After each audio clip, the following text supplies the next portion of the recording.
कोई भी काम हो वह साफ सुथरा हो, वह काम अच्छा हो जाता है। एक आदमी खैनी लटाता है, स्वयं खाता है और दूसरे को खिलाता है। वही आदमी को मैंने देखा है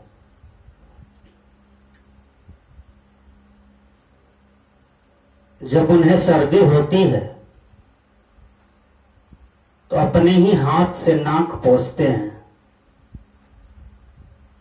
और हाथ भी नहीं धोते हैं, हाथ भी साफ नहीं करते हैं। उसी नकपोछा हाथ से खैनी लटाते हैं और अपने भी खाते हैं, दूसरे को भी खिला देते हैं। विचार कीजिए, जो तंबाकू चाटते हैं, खैनी खाते हैं, उनका व्यवहारिक क्रिया भी शुद्ध नहीं है। कुछ आदमी होटल में खाने चले जाते हैं, बड़े बड़े पैसे वाले, संपत्ति वाले, धन वाले, लेकिन उनके व्यवहार में शुद्धता नहीं है। होटल वाले की व्यवहार में भी शुद्धता नहीं है। होटल वाले मजदूर रखते हैं और मजदूर लोग जैसे तैसे बना के खिलाते हैं और खाने वाले लोग स्वाद ले लेकर के खाते हैं। एक जगह तो हमने होटल में देखा, जो लिट्टी बना रहे हैं, लिट्टी का चोखा बना रहे हैं, समोसा बना रहे हैं, आलू गूड़ रहे हैं समोसा भरने के लिए, वह मजदूर को हमने देखा कि वो उनको भी सर्दी हुआ है और कई बार नाक पोछे और आलू गुड़ते जा रहे हैं, समोसा बनाते जा रहे हैं, छांकते जा रहे हैं, खिलाते जा रहे हैं, लोग खूब खा रहे हैं। क्या इसी को व्यवहारिक शुद्धता कहते हैं?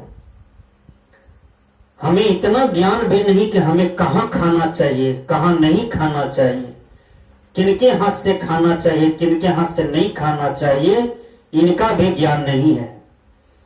जब मनुष्य जोनि में इनका ज्ञान नहीं हुआ तो किस जोनि में हमें ज्ञान प्राप्त होगा? पशु जोनि में होगा? नहीं हो सकता है ना। पक्षी जोनि में होगा? नहीं हो सकता है। मनुष्य जोनि हमने क्यों प्राप्त किया? क्योंकि मनुष्य जोनि में शुद्ध विवेक है, शुद्ध विचार है, शुद्ध रहनी गहनी है, शुद्ध सुख शांति है, मुक्ति गति की प्राप्ति का ये साधन है। तो आज मेरा मुख्य रूप से विषय है, मैं शराब पर चर्चा करूंगा। हमारे युवकों का आज बिगाड़ है समाज में, शराब के चलते, नशा के चलते। किसी विद्वान ने कहा था, जो बना नशा का शिकार उसका उजड़ा घर परिवार। जो नशा का शिकार बन जाते हैं उसका घर परिवार उजड़ जाते हैं। बहुत से लड़का, जवान जवान लड़का नशा के चलते दम तोड़ दिया, मर गया, शमशान घाट में सड़ रहे हैं जवान देह लेकर के। जिस शरीर में बुढ़ापा आनी चाहिए, जिस शरीर में सैकड़ों वर्ष की उम्र आना चाहिए, नशा के चलते कई विकार शरीर में लगते हैं, रोग लगते हैं और जवान में लोग मर जाते हैं। ऐसे नशा का, ऐसे दुर्व्यसन का त्याग करना चाहिए। विद्वान कहते हैं, जो बना नशा का शिकार उसका उजड़ा घर परिवार। इसलिए हम नशा का सेवन न करें। कई प्रकार के नशा होते हैं। अभी देखिए, किराना दुकान में कई प्रकार के पुड़िया मिलते हैं। लोग पुड़िया खाते हैं, पुड़िया खाते हैं और पुड़िया के परिणाम को नहीं जानते। विचार कीजिए, जो चीज हम खाएं और खाने से पहले उनके परिणाम पर ध्यान देंगे तो इनको विवेक कहा जाता है, इनको बुद्धिमान पुरुष कहा जाता है। यदि हम विवेक नहीं लगाएंगे, बुद्धि नहीं लगाएंगे, तो हम कुछ से कुछ खाते चले जाएंगे फिर हमारा जीवन जन्म पाना तो बेकार हो गया। सदगुरु कबीर कहते हैं, सौभाग्य के ही कारण लोभ लागे, रतन जन्म को खोयो। हे मानव, तुम रतन जन्म को खो रहे हो, तो शराब नहीं पीना चाहिए। शराब पीने से आर्थिक लॉस होता है, मानसिक लॉस होता है। जो शराबी होते हैं उनकी बुद्धि खराब हो जाती है। शराबी आदमी बहुत चरित्रहीन हो जाता है। मैंने तो कई कई बार सुना है और समाज में देखा भी है। जो शराबी होते हैं वो भाई को मारने लगते हैं, पिता को मारते हैं, अपनी पत्नी को पीटते हैं, बाल बच्चे को मारते हैं। कहीं कहीं शराबी तो बाल बच्चे को भी जान मार देते हैं, पत्नी को जान मार देते हैं। कहीं कहीं शराबी तो अपनी भी आत्महत्या कर लेते हैं। तो ये शराब का परिणाम है। शराब से हमारे परिवार उजड़ते हैं, हमारे बाल बच्चे के भविष्य भी खराब हो जाते हैं।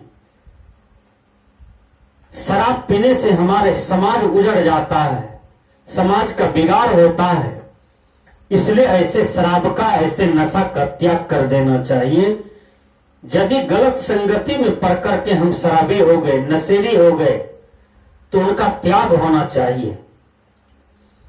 मानव जीवन सुंदर है और जीवन तब सुंदर है जब हमारे कर्म सुंदर हैं, हमारे रहनी गहनी सुंदर है, तभी सुंदर हो सकता है। इसलिए शराब पिए थे कुंभकर्ण, शराब पिए थे रावण। ये सब राक्षसों का कैसा दिन आया, कैसा खराब दिन आया। रावण के सभी पुत्र शराबी थे। रावण के राज में जितने भी राक्षस थे सब शराबी थे और लंका सहित विनाश हो गए। रावण के नाती पोता सहित विनाश हो गए, क्योंकि एक नंबर सब शराबी था, एक नंबर जुआरी था, एक नंबर चरित्रहीन था। तो उनका परिणाम कैसा आएगा। इसलिए इतिहास के पन्ने को भी हम उल्टा करके देखें, जो शराब में डूबा उसका क्या परिणाम आया। शराब को हम विष्ठा के समान समझें, शराब को हम मूत्र के समान समझें। जैसे अपना ही मूत्र कितना महकता है, अपना ही मूत्र गंदगी हो जाता है निकलने के बाद, उसी प्रकार हम शराब को समझें।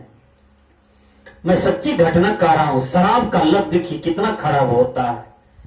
शराब एक गंदी आदत है और उनका लत बहुत खराब हो जाता है। उनकी शराब के प्रति जो आसक्ति है वो आसक्ति बहुत खराब होता है। एक आदमी पटना से आ रहा था, संजोग से बस में भीड़ थी।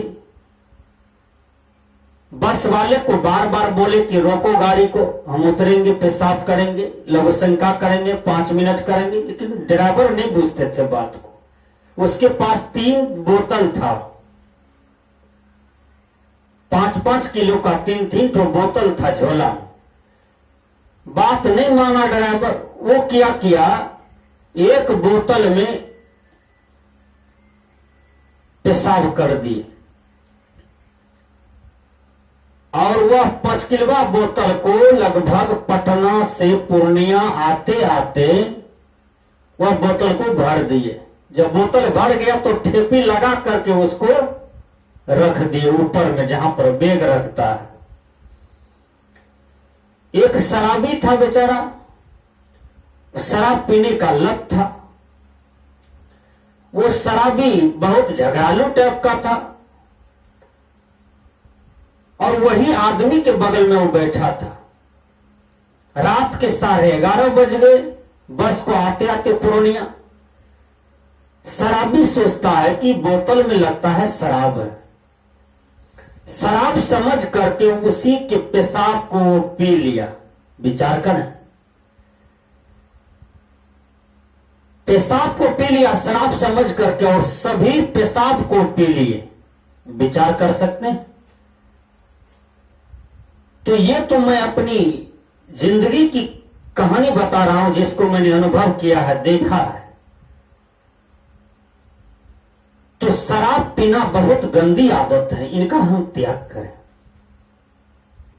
जवान जवान लड़के का जीवन खराब हो गया, जो पढ़े लिखे हैं, शिक्षित हैं, आज शराब के बोतल में है, नशा के हर डिब्बा में लिखा हुआ है do not smoke, smoking is injurious to health.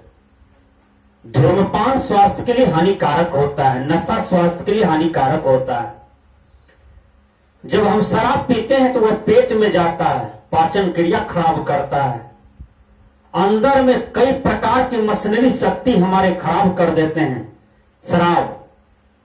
इसलिए शारीरिक दृष्टि से शराब हानि कर रहा है, मानसिक दृष्टि से बुद्धि खराब हो जाता है शराब पीने के बाद, और आर्थिक दृष्टि से हम तंग हो जाते हैं।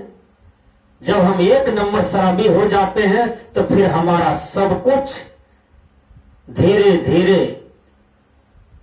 पतन की ओर जाने लगता है, गिरावट की ओर जाने लगता है। इसलिए संतों की बात माने, सत्संग में बैठें, और संत महापुरुष जो शराब त्यागने का मार्ग बताते हैं तो उनकी बात को, उनकी व्यवस्था को समझें कि संत महापुरुष किस तरह से कर रहे हैं शराब त्याग करने के लिए, उनकी व्यवस्था को समझें। शराब का जब संस्कार उभरे तो दूध गर्म करके पिए, धीरे धीरे दूध आप ज्यादा पीने लगेंगे, स्वतः शराब छूट जाएगा। और शराब से पूछिए कि ऐ शराब तुमको हम पिएंगे तो हम दरिद्र हो जाएंगे, हम दुखी हो जाएंगे। तुमको पीने वाला वह तुमको क्या पिएगा, तुम उसके जीवन को पी जाते हो, इसलिए हम तुमको नहीं पी सकते हैं। ऐ शराब हम तुमको नहीं पी सकते हैं।